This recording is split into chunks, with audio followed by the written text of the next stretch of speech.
Bismillahirrahmanirrahim. Assalamualaikum warahmatullahi wabarakatuh.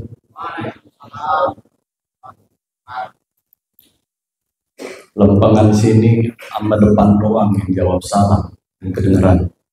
Yang depan saya kayaknya sahurnya kurang kayaknya. Jadi ada pantun begini nih. Mana ibu-ibu? Bu, cakepin bu ya. Cakepin. Oh, di luar ibu-ibunya ya. Apa-apa. Terbang tinggi si burung balap. Romannya agak demen saya cakep ini. Ngomong cakepnya pelan banget. Ya, ulangin lagi. Ini kalau kagak sampai zuhur kita pantun doang ini. Ya. Terbang tinggi si burung balap. Gak kalah tinggi si burung elang. Yang pelan jawab salam, hati-hati pulang sendalnya hilang. Enggak cakep itu lagi ya. Bapak Ibu sekalian, sendal hilang di masjid gak ada masalah. Bukan sebuah perkara yang sangat besar. Yang kita takutin keluar dari masjid iman kita hilang. Ya, itu masalah besar banget tuh dunia akhirat. Jadi kalau saya tanya, pengen sendal hilang apa pengen iman hilang? Jawabannya apa? Kagak pengen hilang dua-duanya. Ya, saya tanya lagi, kalau nggak pengen hilang dua-duanya, pengen hilang sendal satu apa pengen hilang sendal dua-duanya? Sama juga kayak pengen hilang juga ya. Insya Allah enggak. Kalau kita semua kan modelnya model yang lain. Nah, apaan modelnya? Modelnya itu daun salam, daun sagat. Yang jawab salam insya Allah masuk surga. Amin ya rabbal alamin. Bapak Ibu sekalian, rahmat Allah Subhanahu wa taala, bersyukur kita kepada Allah Jalla wa ala karena kesempatan pagi hari ini Allah masih menghidupkan kita dalam iman dan Islam, dalam taat kepadanya. Kita terus berdoa semoga Allah Subhanahu wa taala memanjangkan terus umur kita dalam iman dan Islam, menyelesaikan Ramadan tahun 1445 dengan tuntas dan dengan sebaik-baiknya. Allahumma tawwil umurana fi ta'atillah wa ta'ati Rasulillah sallallahu alaihi wasallam. Ya, mudah-mudahan dituntaskan orang-orang istiqomah semua kelihatannya dia. Ya, sampai segini di beberapa tempat Ustaz Agus Salim udah mulai sepi nih. Di sini alhamdulillah masih masih lega nih tengah-tengahnya. Gitu. Alhamdulillah masih banyak. Mudah-mudahan terus diberikan istiqomah kita semua. Ya, kita juga bersyukur bersama kita masih ada guru kita, Ustaz kita, Ustaz Dr. Andes Haji Agus Salim. Di belakang juga kayaknya banyak para asatidz, para hujjaz. Mudah-mudahan Allah terus panjangkan umur para guru-guru kita semua, ya, sehingga kemudian kita bisa terus merebut air-air keberkahan dari ilmu-ilmu mereka semua. Salawat dan salam semoga tercurahkan kepada junjungan kita Nabi besar Muhammad sallallahu alaihi wasallam. Baik, Bapak Ibu sekalian, kita sekarang insya Allah sudah masuk ke hari yang keberapa sekarang? 20 ya, alhamdulillah. Berarti ini adalah hari terakhir di 2/3 dari Ramadan. Besok kita udah masuk ke hari pertama di bagian akhir dari sepertiga Ramadan. Ya, mudah-mudahan amal-amal kita diterima sama Allah Subhanahu wa taala. Baik Bapak Ibu sekalian, Ramadan itu memberikan banyak banget pelajaran bagi kita. Salah satu di antaranya adalah Ramadan mengajarkan kita untuk kita berhati-hati melakukan perbuatan-perbuatan, ya, mendorong kita untuk melakukan amal-amal soleh dan juga menjadikan diri kita benteng perisai yang teramat kokoh untuk tidak melakukan kemaksiatan-kemaksiatan. Betul nggak Bang? Itu ya. Kalau bulan Ramadan kan kita kalau bikin maksiat itu hati-hati banget. Seringkali kan orang-orang tua kita dulu bilang begitu, Pak Jiri hati-hati, jangan bohong bulan Ramadan. Kan dibilang begitu kan? Ya. Padahal kalau bohong di luar bulan Ramadan boleh nggak? Boleh nggak bohong di luar bulan Ramadan? Nggak boleh ya. Apalagi bulan Ramadan, nggak boleh, gitu kan? Nah, jadi memang Ramadan ini jadi perisai yang sangat luar biasa. Nah, makanya Bapak Ibu sekalian, Saya akan memulai dari sebuah hadis Rasulullah SAW. Materinya judulnya adalah mudha'ifatus sayyi'at. Ya, hati-hati dalam berbuat maksiat, apalagi di bulan Ramadan. An Ibnu Umar radhiyallahu anhu maqal, dari sahabat Ibnu Umar radhiyallahu anhu, kita akan doain keridhaan buat beliau dan juga buat ayahnya, yaitu sahabat Umar bin Khattab radhiyallahu anhu. Kalau falamma kana Rasulullah sallallahu alaihi wasallam yaqumu bil majlis.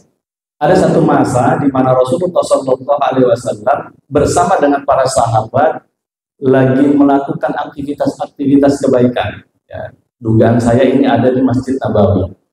Lagi ngariung lah kira-kira begitu ya. Bareng-bareng gitu mereka, para sahabat, di tengah-tengahnya kemudian ada Rasulullah sallallahu alaihi wasallam. Hatta yad'u bi haula'i da'awati li ashabi. Tiba-tiba kemudian Rasulullah sallallahu alaihi wasallam diri. Ini lagi duduk-duduk begini nih, lagi ngobrol-ngobrol gitu, tiba-tiba kemudian Rasulullah sallallahu alaihi wasallam diri. Ngapain Rasulullah berdiri? Beliau menghadap kiblat, beliau mengangkat tangan, beliau menengadahkan kepala. Kira-kira ngapain itu? Angkat tangan, menengadahkan kepala, memandang ke langit gitu. Ngapain itu? Doa. Ya, doa ya, karena yang namanya langit itu kata para ulama adalah kiblatut doa lil mukminin. Karena langit itu adalah kiblatnya berdoa bagi orang-orang yang beriman. Beliau ternyata berdoa. Apa doa mereka? Nih doanya. Allahumma qsim lana min khasyatika ma tahulu bainana wa baina ma'asika. Ya, kita ini ya, udah pada hafal doa ini sebenarnya doa yang lazim. Doa yang umum, tapi mungkin kita belum pada hafal. Kalau bisa dihafalin, kita hafalin. Kalau enggak, ini kita baca artinya ya. Ikutin saya ya. Bapak Ibu, ikutin saya. Bismillahirrahmanirrahim. Allahumma iqsim lana min khasyatika ma yahulu bainana wa baina ma'asika. Allahumma iqsim lana min khasyatika ma yahulu bainana wa baina ma'asika. Allahumma qsim lana min khasyatika ma yahulu bainana wa baina ma'asika. Ya, belum hafal, ntar hafalin. Oke. Maknanya apa? Hadis ini hadis riwayat Tirmizi ya. Rasulullah berdoa untuk para sahabat dan juga untuk beliau juga. Kata Rasulullah, ya Allah, Allahumma iqsim lana. Berikanlah anugerah kepada kami. Beri kami anugerah, beri kami rezeki, beri kami kebaikan darimu. Apa kebaikan yang diminta oleh Rasulullah SAW? Min khasyatika. Jadi Rasulullah minta supaya di dalam dirinya ditanamin rasa takut. Tuh.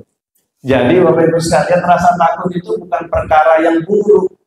Ada rasa takut yang memang perlu kita minta sama Allah Subhanahu wa taala. Ya. Coba saya tanya, nih bapak-bapak. Ini kalau ada bapak-bapak yang takut benar sama bininya, bagus apa enggak? Ayo, Pak, jangan pada mau.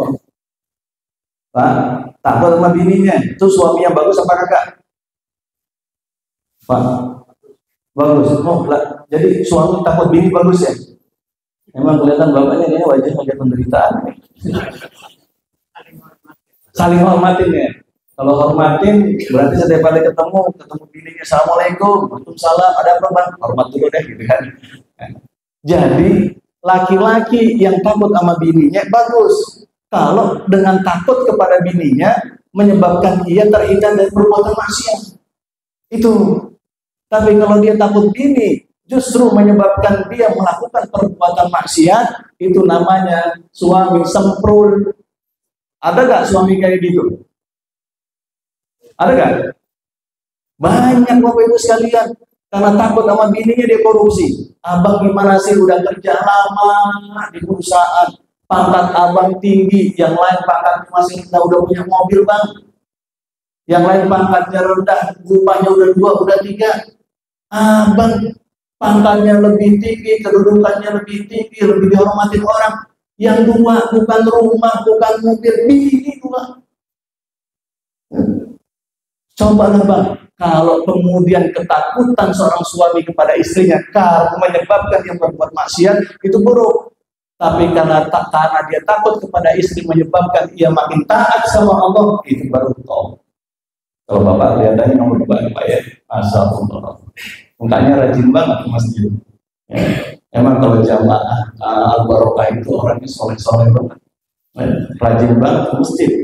Udah waktu sholat aja kita sholat. Ya.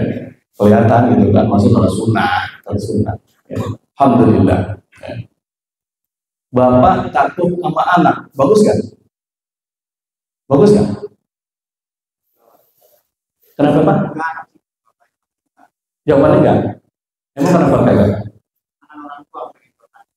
Masya Allah. Kita ya memang pengen dihormati sama anak karena memang kewajiban anak menghormati orang tua. Ya. Makanya kalau ada bapak-bapak yang takut sama anaknya, ya, orang tua yang takut sama anaknya, perlu dipertanyakan. Tetapi Bapak Ibu sekalian, ada nggak bapak yang takut sama anaknya? Banyak. Apaan aja yang diminta anaknya dibeliin. Pokoknya saya pengen iPhone. iPhone-nya itu iPhone apa namanya yang paling mahal 35 juta. Pro Max 5. Harganya 35 juta sekarang buat Allah kita pergi umroh. Pokoknya kalau bapak kagak beliin udah saya banting-bantingin semua yang ada di sini. Wah, dibeliin apa aja yang dia minta dikasih Bapak Ibu sekalian. Itu nggak benar.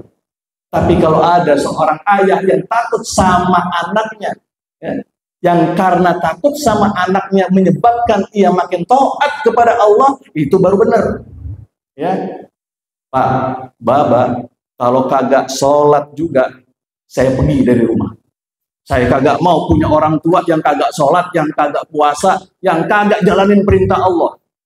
Bapak mau saya pergi? Jangan Tom, jangan lo pergi. Kalau lo pergi, gue siapa yang ngurusin? Ya udah emak yang ngurusin. Kagak, emak kita udah tua, udah deh. Bapak di sini aja. Tapi syaratnya bapak kudu sholat, bapak kudu puasa. Iya deh. Ada bapak yang takut sama anaknya, yang menyebabkan kemudian dia dekat sama Allah, itu baru benar. Nah, Rasulullah SAW minta ditaruh di dalam hatinya rasa takut, yang dengan rasa takut itu menyebabkan Rasulullah bersama para sahabat terhalangi dari bermaksiat kepada Allah Subhanahu wa Ta'ala. Ya, ini doa amalin Bapak Ibu sekalian. Ya, ini doa amalin. Saya baca sekali lagi. Allahumma iksim lana min khasyatika ma yahulu bainana wa baina maksiatika. Ya Allah, kami mohon kepadamu anugerah, yaitu ketakutan kepadamu yang menyebabkan ketakutan itu menjadi benteng, menjadi penghalang bagi diri kami untuk melakukan maksiat kepadamu. Ntar Allah kasih tuh, ya, ntar Allah kasih. Dia kasih istri yang dengan istri kita takut dan kemudian kita dekat sama Allah. Dia kasih anak yang dengan anak itu kita takut sama anak kita yang hakikatnya kita takut sama Allah karena kita dekat, dan macam-macam Bapak Ibu sekalian. Nah, karenanya Bapak Ibu sekalian, ya, kalau kita udah punya rasa takut, ya, yang menyebabkan terhalang diri kita dari maksiat kepada Allah, itu baru namanya tobat. Nah, Ramadan itu mengantarkan kita untuk menebalkan rasa takut di dalam hati kita supaya kita tidak melakukan kemaksiatan-kemaksiatan. Meskipun kemaksiatan itu bagi banyak orang adalah sebuah kenikmatan. Iya gak? Maksiat nikmat gak Pak? Nah, diem lagi. Pak, maksiat enak apa kagak? Enak gak Pak? Maksiat? Nikmat gak? Nyaman gak? Kagak ada yang jawab. Takut jawab pertanyaan ini, pertanyaan jebakan semua katanya. Ya. Kagak Pak. Kalau kita mau jujur, maksiat itu nikmat Pak. Siapa yang bilang gak nikmat? Kalau maksiat kagak nikmat, kagak ada yang melakukan maksiat. Tuh, kalau apa namanya maksiat kagak nikmat. Buktinya banyak orang melakukan maksiat. Kenapa? Karena mereka merasakan kenikmatan. Contoh nih, contoh. Berzina, nikmat gak? Nikmat gak, Pak? Hah? Nikmat, tuh. Kau tahu? Ya. Katanya ya, Pak ya. Kalau kagak nikmat, kenapa banyak orang yang melakukan kemaksiatan yang namanya zina? Ngambek, Pak, orang berlaku zina, bahkan di bulan Ramadan. Ngambek. Dan semua maksiat-maksiat yang lain, waktu kita nggak cukup untuk itu. Nikmat. Tetapi apa kata para ulama? Salah satu nasihat yang disampaikan oleh seorang ulama namanya Ibnu Jauzi rahimahullah ta'ala, beliau mengatakan ini, ingat, ente kalian betul akan menemukan kenikmatan di dalam melakukan maksiat. Tapi kalau kalian ingin melakukan maksiat, ingat nih, kata Ibnu Jauzi rahimahullah ta'ala, apa kata beliau? Wa inna ladzatan ma'asi tadhab, senikmat-nikmatnya, seenak-enaknya, selezat-lezatnya melakukan kemaksiatan, tadhab, lezatnya bakalan hilang, cepat hilangnya. Betul gak, Pak? Ya. Zina itu berapa lama sih nikmatnya? Berapa lama, Pak? Agak ada yang mau jawab ya. 5 menit, 10 menit, 15 menit, setengah jam. Tapi begitu lewat setengah jam, tadhab, udah hilang tuh kenikmatannya. Semua ada maksiat apaan aja lah, mau judi, mau apa segala macam, nikmat ketika dilakukannya. Tapi begitu selesai, ya, berapa lama nikmatnya? Sebentaran doang, nggak lama. Tadhab. Tetapi kata beliau, wayaboko, ada yang bakalan tersisa dari kenikmatan yang sebentaran itu. Dan dia tidak akan pernah selesai itu sisanya. Apa sisanya itu? Iqabuha. Ya. Azab dari Allah yang kagak bakalan selesai. Hukuman dari Allah yang kagak bakalan selesai. Ya. Dosanya terus akan nempel di diri kita. Kagak bakalan selesai kecuali kemudian kita taubat sama Allah Subhanahu wa taala. Jadi jangan pernah sandingkan nikmat 5 menit, 1 jam, 2 jam dengan kesulitan-kesulitan kita yang nggak akan pernah berhenti apalagi nanti di akhirat. Jadi kalau kita ingin melakukan maksiat, ingat tuh pesannya. Apalagi Bapak Ibu sekalian, ya, ada maksiat-maksiat yang kalau kemudian ya, dilakukan dalam situasi kondisi tertentu, maka kemaksiatan itu berkelipatan di dalam pandangan Allah Subhanahu wa taala. Ya, berkelipatan. Bukan sekedar dosa zina doang, enggak. Ya. Ada situasi tertentu yang menyebabkan kemudian kemaksiatan itu dalam pandangan Allah menjadi lebih besar lagi berkelipatan.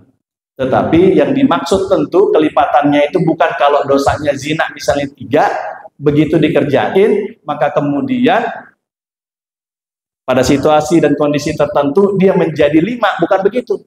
Tetapi yang dimaksud dengan berkelipatan dosanya itu menurut Ibnu Abbas dan Ibnu Mas'ud radhiyallahu anhuma, kata beliau, innama aradu madha'afatiha fil kaifiyah dunal kamiyah, kata beliau berdua radhiyallahu anhuma. Ada masa-masa, ada situasi di mana dosa itu berkelipatan di mata Allah bukan dalam hal kuantitasnya. Dosanya yang tadi dosa 1 berubah menjadi dosa 10. Tetapi kualitas dosanya di hadapan Allah Subhanahu wa taala yang berkelipatan dan kata beliau azabnya berkelipatan. Auzubillahi min dzalik. Nah, situasi seperti apa Bapak Ibu sekalian? Kondisi seperti apa? Nih, kita nasehatin diri kita masing-masing nih, khususnya buat saya nih ya. Apa itu? Udah jam segini ya. Ya, pertama, Bapak Ibu sekalian, perbuatan maksiat itu akan berkelipatan dalam pandangan Allah. Kualitasnya bergantung siapa pelakunya. Siapa pelakunya itu akan menentukan apakah dosa itu dalam pandangan Allah akan berkelipatan atau enggak. Ya. Kenapa Bapak Ibu sekalian? Karena memang sedemikian adanya. Misalnya nih, ada anak kecil ada anak kecil. Di samping rumah kita ada kontrakan baru, yang kontrak itu anak mahasiswi. Ya. Dari mana? Kita sebut aja dari Sumatera Barat. Orangnya solehah banget, cantik pula. Pokoknya cakep banget deh. Ya. Apa sumeh? Kalau sumeh kita bilang apa ya? Orang Betawi bilang apa sumeh itu? Ramah, ramah bahasa Indonesia. Bahasa Betawinya apa ramah itu? Apaan? Gak ada yang tahu. Orang yang ramah gitu. Negor aja bawaannya. Santun. Bahasa Indonesia juga. Kayaknya bukan orang Betawi di sini. Apa?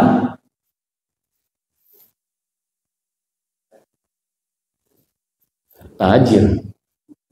Lu pengen duit aja ya? Ya sumeh lah kita bilang gitu kan ya. Gerecek aja bawaannya. Anak kita masih kecil, laki-laki, TK.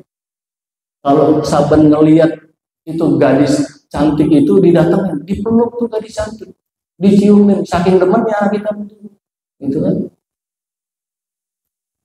Marah gak kira-kira tuh si masih cantik itu, marah gak?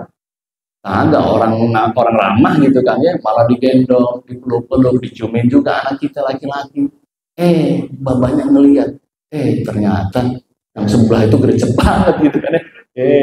Ini pikiran-pikiran nakal langsung bayang udah gitu ya. Wah, ternyata gercep. Babanya pengen juga. Didatengin, dipelukin, kira-kira diapain tuh?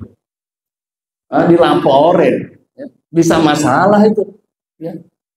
Bapak Ibu sekalian, memeluk wanita yang bukan mahramnya dosa apa kagak? Dosa. Tapi anak kecil, anak kita itu yang meluk dosa nggak? Kagak, gitu kan? Tetapi kalau babaknya, ya Allah bilang enggak. Kira-kira kayak gitu deh gambarannya. Nah, seperti apa? Yang pertama, Bapak Ibu sekalian, ada satu ulama besar namanya Ibnu Ruslan. Ya. Ibnu Ruslan ini adalah seorang ulama besar, dia ahli qiraat, ya. Ahli fikih juga. Dia menguasai syirah dan usul fikih dengan baiknya. Ya. Nah, orang Ramallah ya, Palestina.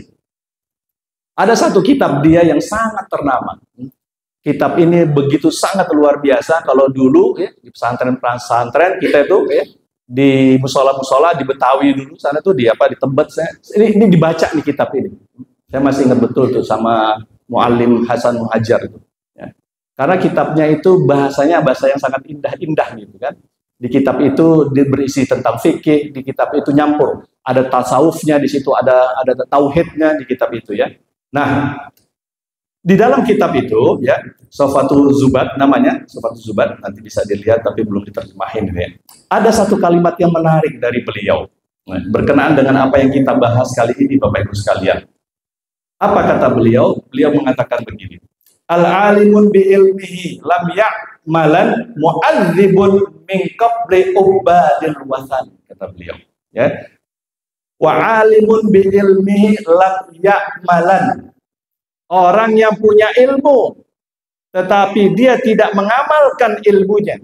Nih, kita kan semua orang berilmu nih, rajin datang majelis taklim, kita sering dengerin, sering lihat di YouTube ceramah-ceramah ya. Bahkan saya lihat di sini ada beberapa jamaah yang masjid satu didatengin, masjid satu didatengin keliling aja gitu. Kalau ada majelis taklim gitu kan ya, didatang dulu tuh. Saya lihat ada beberapa jamaah di sini. Apalagi kalau habis majelis taklim ada sarapan paginya. Lumayan itu kan. Nah, kita berilmu semua insya Allah. Tetapi apa kata Ibnu Ruslan rahimahullah ta'ala? Orang yang berilmu tetapi dengan ilmunya dia tidak mengamalkannya, bahkan dia melakukan maksiat padahal dia tahu, maka mu'adzibun min qabli ubadil wasan, maka nanti Allah akan mengazab dia duluan dibandingkan dengan orang-orang yang menyembah berhala. Para penyembah berhala akan diazab belakangan, yang diduluin adalah orang-orang yang berilmu, yang dengan ilmunya dia tidak amalin ilmunya, bahkan dia bermaksiat padahal dia punya ilmu. Nah, hati-hati ini berarti kita masuk di dalamnya nih, karena kita orang berilmu insya Allah. Hati-hati. Kewajiban kita itu memang kewajiban mencari ilmu, menuntut ilmu, tapi kagak berhenti sampai di situ Bapak Ibu sekalian. Ya, Ini nasihat buat saya juga nih, khususnya memang buat saya nih. Kita nyari ilmu kemana-mana. Tetapi kalau kita udah punya ilmu, ada kewajiban lain yang muncul dari ilmu yang kita punya, diamalin. Dan itu harusnya mencegah kita dari melakukan perbuatan-perbuatan maksiat. Karena orang yang berilmu, dia melakukan maksiat, maka kualitas maksiatnya di hadapan Allah Subhanahu wa Ta'ala berkelipatan. Buktinya dia bakal diazab sama Allah duluan dibandingkan para penyembah berhala yang dia tidak paham apa yang dikerjakan. Tuh. Jadi hati-hati Bapak Ibu sekalian rahmati Allah Subhanahu wa Ta'ala. Jangan sampai kita masuk ke dalam golongan ini. Jam segini ya. Nah, Bapak Ibu sekalian rahmati Allah Subhanahu wa Ta'ala, ada satu kaidah ya. Sebagian yang saya lihat di beberapa kitab itu dikatakan sebagai hadis, tetapi ketika saya telusuri ternyata itu hadisnya juga nggak bisa dipertanggungjawabkan. Makanya saya lebih suka itu dikatakan sebagai sebuah kalimat bijak aja, kita bilang begitu ya. Makalah sebagai sebuah kalimat bijak supaya kita tidak mengatakan sesuatu bersumber dari Nabi padahal itu bukan dari Nabi, itu hukumannya berat banget ya. Ada sebuah kalimat hikmah. Bagaimana bunyi kalimat hikmah itu? Hasanatul abrar sayyiatul muqarrabin. Hasanatul abrar sayyiatul muqarrabin. Bahwa ada perbuatan-perbuatan yang dilakukan dan dianggap baik, tetapi bagi orang-orang yang muqarrabin, orang-orang yang dekat banget sama Allah, orang-orang yang di hatinya cinta banget sama Allah dan Rasulullah Sallallahu Alaihi Wasallam, dia anggap perbuatan itu adalah perbuatan yang sia-sia. Justru perbuatan itu adalah perbuatan yang justru menjauhkan diri dari Allah Subhanahu Wa Taala. Mungkin bagi orang awam itu dianggap sebuah perbuatan baik, tetapi bagi orang yang punya ilmu, orang yang cinta sama Allah, para muqarrabin, justru itu akan menjadikan ia makin jauh dari cinta Allah Subhanahu wa Ta'ala. Nah, ya. Kenapa begitu? Karena dia punya ilmu. Makanya Bapak Ibu sekalian, ya, masalah kepantesan ini muncul di sini. Masalah kepantesan. Bagi orang biasa, bagi orang awam mungkin itu pantas, tapi bagi orang yang berilmu itu kagak pantas, Bapak Ibu sekalian. Ya. Contohnya nih, contohnya. Ada anak muda masuk kemari, sholatnya sholat zuhur. Dia masuk, azan, Allahu Akbar, Allahu Akbar. Wah, udah waktu masuk zuhur. Ya. Kebetulan jamaah di sini mungkin pada nyabak kemana kali, sedikit yang datang. Imamnya kagak ada. Ya. Ustaz Agus Salim lagi ngisi di blor sana. Ya. Biasanya jadi imam, jadi kagak jadi imam di sini. Begitu dia masuk, ada 3 orang, 4 orang jamaah. Apa yang mata kita jadi sempat melihatnya. Ternyata anak muda ini pakai jin belel. Bolong-bolong tuh, kan sekarang ada model jin yang kalau di kakinya bolong-bolong tuh ya. Ya, bolong-bolong. Padahal peristiwanya sebenarnya awalnya itu memang bekas digigitin tikus tuh sebenarnya tuh. Ya, benar. Saya bicara dengan pemiliknya tuh di Bandung. Dia cerita sebenarnya itu adalah jin-jin yang mau dibuang, tapi karena dibuang, coba aja lah ditaruh. Begitu ditaruh, gitu kan, ternyata laku. Begitu laku, jin yang bener disobek-sobekin lagi semuanya tuh. Ya. Ya, saya cerita sama pemiliknya, seorang Cina dari Bandung, kebetulan dia nasabah muamalat dulu yang sangat sangat besar dulu ya. Nah, Bapak Ibu sekalian, terus dia pakai kaos, kaosnya tulisan Blackpink. Tahu nggak Pak Blackpink? Oh, Blackpink. Apaan Pak? Masya Allah, kayaknya Bapak emang nih milenial banget ya. Ya Allah, nonton kemarin waktu konser Pak? Kagak. Tuh ada yang harganya sampai 15 juta tuh Pak, kali konser. Saya nyari tiketnya yang 15 juta, habis. Dikasih yang 1.500.000, orang kagak mau saya kalau 1.500.000, saya maunya 15 juta. Habis Ustaz, ya udah nggak jadi kalau gitu. Ya Allah, Blackpink tulisannya. Kemudian maju jadi imam. Apa kita bilang? Yang kagak-kagak aja nih anak muda. Tapi hati kecil kita masih ngomong, Ya maklum deh, namanya juga anak muda. Kan kita bilang begitu ya. Maklum deh, namanya anak muda. Nggak lama, nggak lama kemudian masuk ya, Ustadz, namanya Fajri. Ya, namanya Fajri masuk kemari. Ditarik orang muda, dia belum sempat takbiratul ihram gitu kan ya. Mundur lu. Tuh ada Ustadz Fajri. Begitu saya masuk, kaget semua. Saya pakai jin belel juga, saya juga kaos Blackpink. Kira-kira apa menurut Bapak? Ya, matanya makin melotot. Kenapa sih begitu? Gak pantas Ustadz. Kan kita bilang begitu kan? Ustadz itu Ustadz. Gak usah pakai Blackpink. Masa sih pakai celana-celana belel kayak gitu? Ya. Emang salah saya apa? Gitu. Kalau saya bilang begitu kan, emang nggak boleh? Ya bolehnya sih boleh, tapi Ustadz kagak pantas kalau pakai Blackpink. Terus saya apa dong? Iwan Fals, Pak Ustadz, Iwan Fals. Sama aja gitu. Nah, nggak pantas Bapak Ibu sekalian. Ya. Orang yang berilmu, orang yang punya, yang dihormati di masyarakat, melakukan sesuatu yang dianggap biasa oleh orang awam, itu jadi sebuah aib. Jadi sebuah aib. Hasanatul abrar, sayyiatul muqarribin. Makanya kita ini yang udah berilmu, hati-hati. Karena apa yang kita kerjain, ya, yang dianggap biasa-biasa aja, kalau dikerjain sama orang lain, itu dianggap kagak biasa, Bapak Ibu sekalian. Ya. Orang awam biasa, dia sholat 5 waktunya di rumah. Bagi kita harus nunjukin dan kita harus tanemin di dalam hati kita, kagak pantas kita nih yang punya ilmu, sholat 5 waktunya itu di rumah.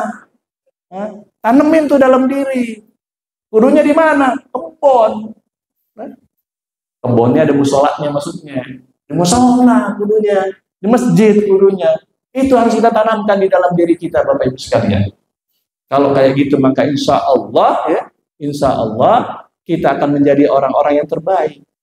Nah, itu yang pertama ya. Jadi orang yang berilmu, tetapi kemudian dia tidak mengamalkan ilmunya, bahkan dia melakukan kemaksiatan, maka kualitas dosanya akan berkelipatan. Yang kedua, ada hadis Rasulullah Sallallahu Alaihi Wasallam di dalam kitab Riyadhus Shalihin. Ya. Begini hadisnya. Salatun la yukallamahumullahu yaumal qiyamah. Ada 3 golongan. Nih, hati-hati nih. Saya khawatir 3 golongan itu masuk ke dalam diri kita semua. Ya. Salatun la yukallimullahu yaumal qiyamah. Di mana 3 golongan ini entar di hari kiamat, ya. Allah kagak bakalan ngomong sama diri 3 golongan ini. Nauzubillah min dzalik. Ini serem banget nih. Ini serem banget nih. Bapak Ibu sekalian, kita di rumah aja kagak diajak ngomong sama bini kita, rasanya apa tuh? Kita di rumah, bini kita kagak ngajak ngomong, rasanya kayak gimana tuh? Kayak neraka tuh rumah kita. Ya. Ma, Bu, Mi, kenapa sih diem aja? Diem aja, kagak ngomong pisan. Ada gak yang kayak gitu istrinya, Pak? Mumpung kagak ada ibu-ibu di sini nih. Adanya di luar ibu-ibu. Ada gak bini kita yang kayak gitu? Kagak diajak ngomong. Gampang, Pak. Tapi jangan sampai bocor ke ibu nih. Kalau ada di antara bini kita yang kayak gitu, kagak mau ngajak ngomong suami ya. Bapak tinggal ngurain dompet, kasih duit 14 juta, Pak.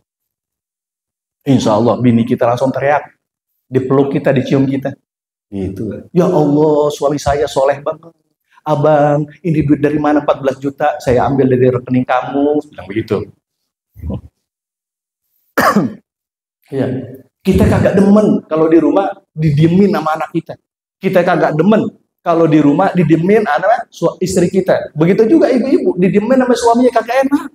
Ya Allah Bang, kalau abang diemin saya begini terus, mendingan saya kagak di rumah aja deh. Saya pergi aja dari rumah, saya nggak balik-balik. Apa kata suaminya? Ya itu emang gue cari dari dulu katanya. Nah, jadi ini nanti di akhirat bukan istri kita yang diemin kita, bukan anak kita yang diemin kita, Allah yang diemin kita. Kenapa? Bini kita udah kagak bakal ngajakin ngomong kita, dia ngurusin urusan pribadi dia. Anak dia yang dia urusin apa? Nginget dosa, dia takut bagaimana dia mempertanggungjawabkan. Satu-satunya yang bisa ngajak ngomong kita, dua yang bisa ngajak ngomong kita. Siapa? Cuman Allah dan Rasulnya. Rasul juga dengan izin Allah Subhanahu wa Ta'ala. Yang lain kagak ada satu pun yang mau ngajak ngomong orang yang lain. Ya. Nabi-nabi ketika kita ajak ngomong, dia cuma bilang, lu jangan datang ke gua, jangan ngajak ngomong gua, jangan minta apa-apa dari gua. Gue mikirin dosa gua aja udah susah gua. Nabi aja, para nabi begitu. Nah, kalau dua, bukan orang ya, Rasulullah dan Allah Subhanahu wa Ta'ala kagak mau ngajak ngomong kita, terus kita mau ngapain di akhirat nanti? Itu yang kita perlu ingat tuh, ya. Ya Allah, udah sedahsyat-dahsyatnya siksa tuh nanti di akhirat kalau Allah kagak mau ngajakin ngomong kita. Dan ternyata Allah bukan hanya kagak ngajak ngomong kita, di hadis itu dikatakan wala yanzuru ilaihim, tapi Allah kagak bakalan nengok sama 3 golongan orang itu. Ya Allah, bukan cuman kagak diajak ngomong, tapi Allah juga kagak demen ngeliatin. Mudah-mudahan bukan kita nih, ya. Kagak demen ngeliatin. Begitu ngeliat si Fajri melengos, ya. Begitu ngeliat yang lainnya melengos, gitu kira-kira begitu kita bayangkan kayak gitu. Kagak pisan pengen nengok kita. Naudzubillah min dzalik. Serem banget situasi saat itu Bapak Ibu sekalian. Loh, kita diplengosin sama atasan kita aja sedih banget itu, ya. Diplengosin sama tetangga kita aja 2 hari 2 malam kagak bisa tidur. Ya Allah.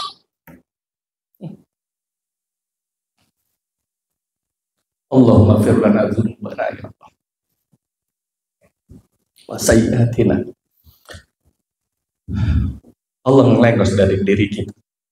Wala yuzakkihim. Allah kagak bakalan ngapusin dosa-dosa kita. Tuh, Bapak Ibu sekalian. Ini serem hadis ini. Hadis ini serem. Allah juga kagak bakalan ngapusin dosa-dosa kita. Nggak dibersihin tuh dosa-dosa kita. Udah kagak diajak ngomong, kagak diliatin, dosa-dosa kita nggak dihapus sama Allah Subhanahu wa Ta'ala. Dan yang lebih parah, walahum adzabun alim, kata Rasulullah sallallahu alaihi wasallam.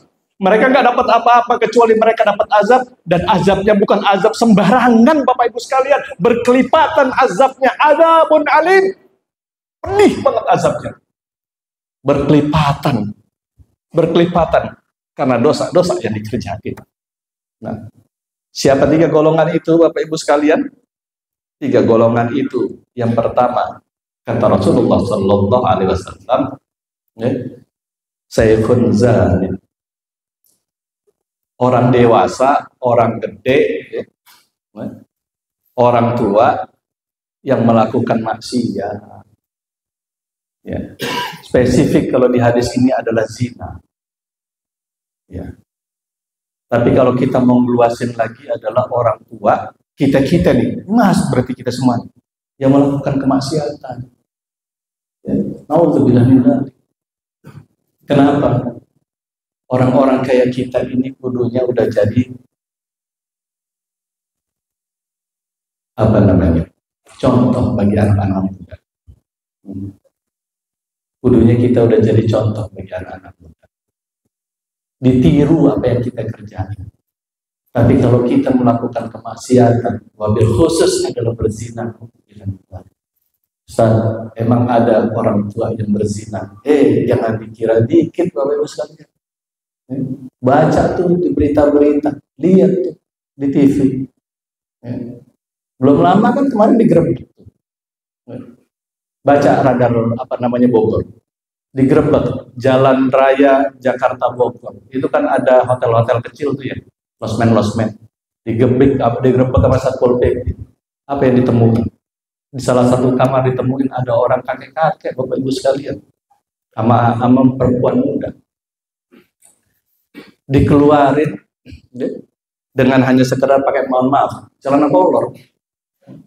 Sama perempuan muda, naudzubillah min dzalik, ya Allah.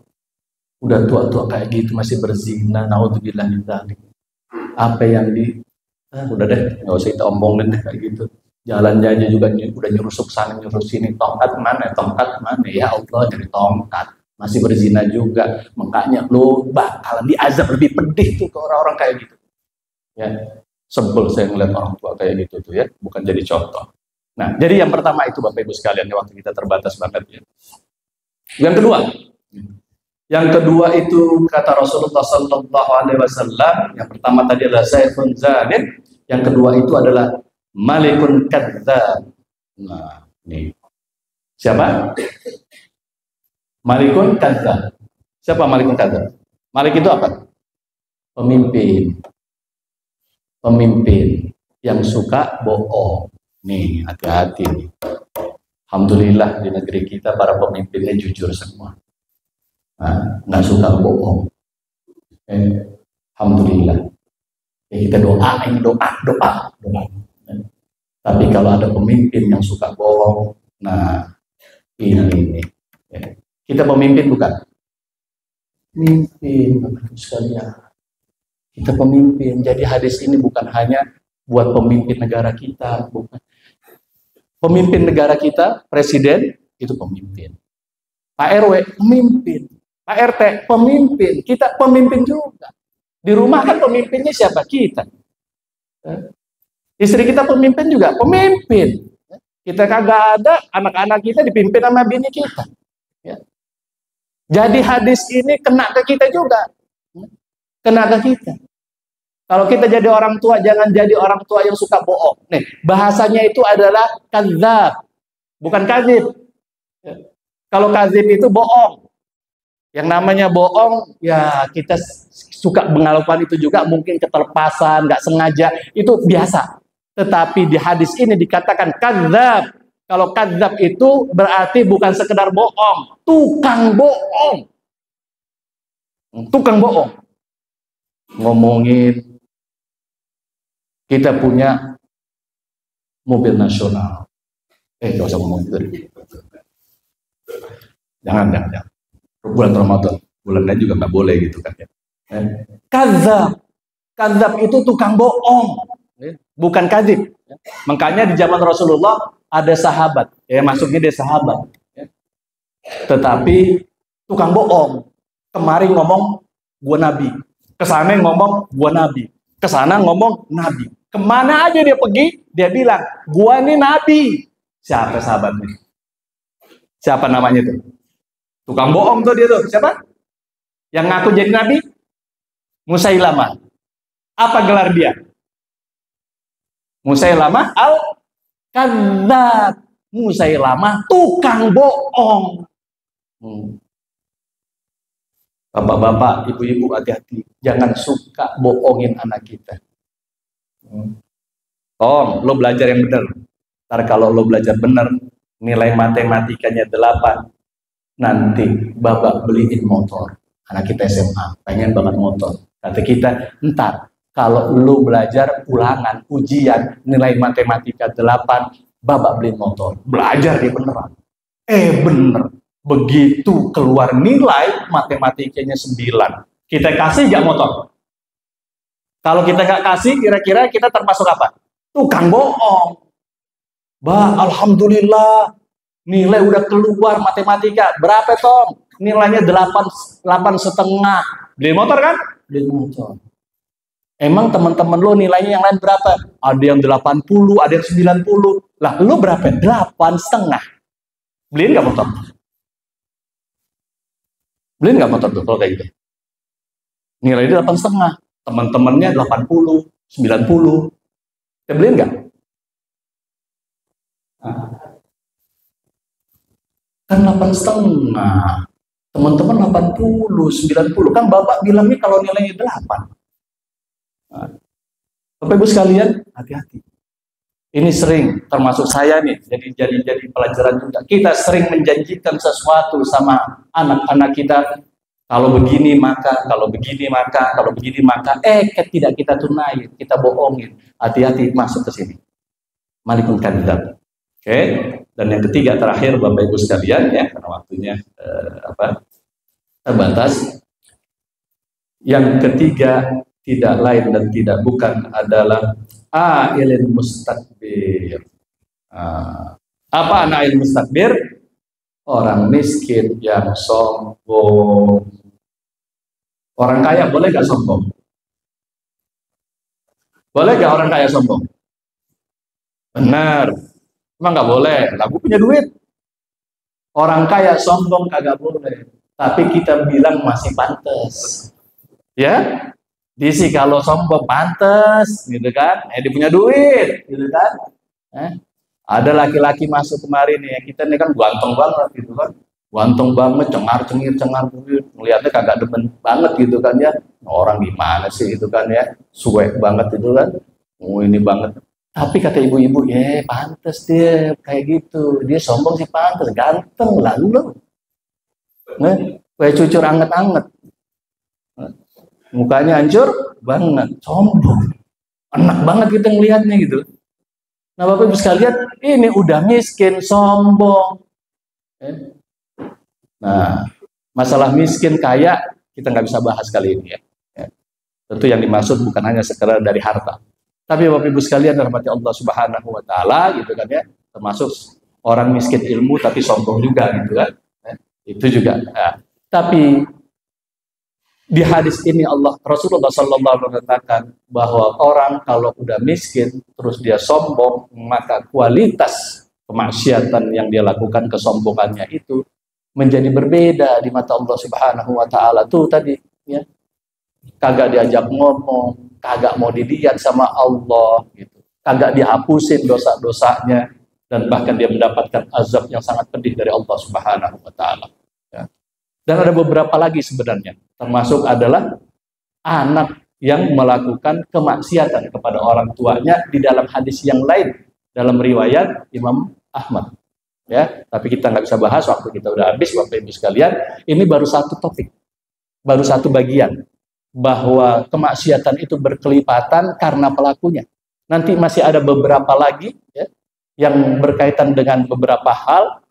Kemaksiatan yang dilakukan seseorang akan dipandang Allah memiliki kualitas yang lebih gede dan azabnya lebih pedih dibandingkan dengan bila dilakukan oleh orang-orang yang lain ya. Apa itu? Insya Allah lain kesempatan kita akan coba bahas Bapak Ibu sekalian.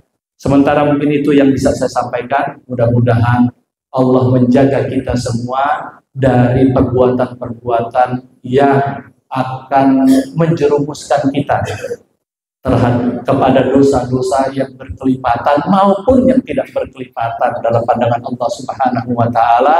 Dijaga amal-amal Ramadan kita sehingga Ramadan ini menjadi Ramadan yang terbaik bagi diri kita semua, dan semoga kita keluar dari Ramadan menjadi orang-orang yang bertakwa, semakin giat beribadah kepada Allah Jalla wa'ala, semakin kita nggak suka melakukan kemaksiatan-kemaksiatan yang dengannya Allah kumpulkan kita di masjid yang penuh dengan keberkahan ini. Allah kumpulkan kita juga di tempat yang nggak ada apa-apa kecuali keberkahan doang adanya, yaitu di surganya Allah Subhanahu Wa Ta'ala. Bapak Ibu sekalian, tentu kita perlu memohon pertolongan dari Allah Subhanahu Wa Ta'ala.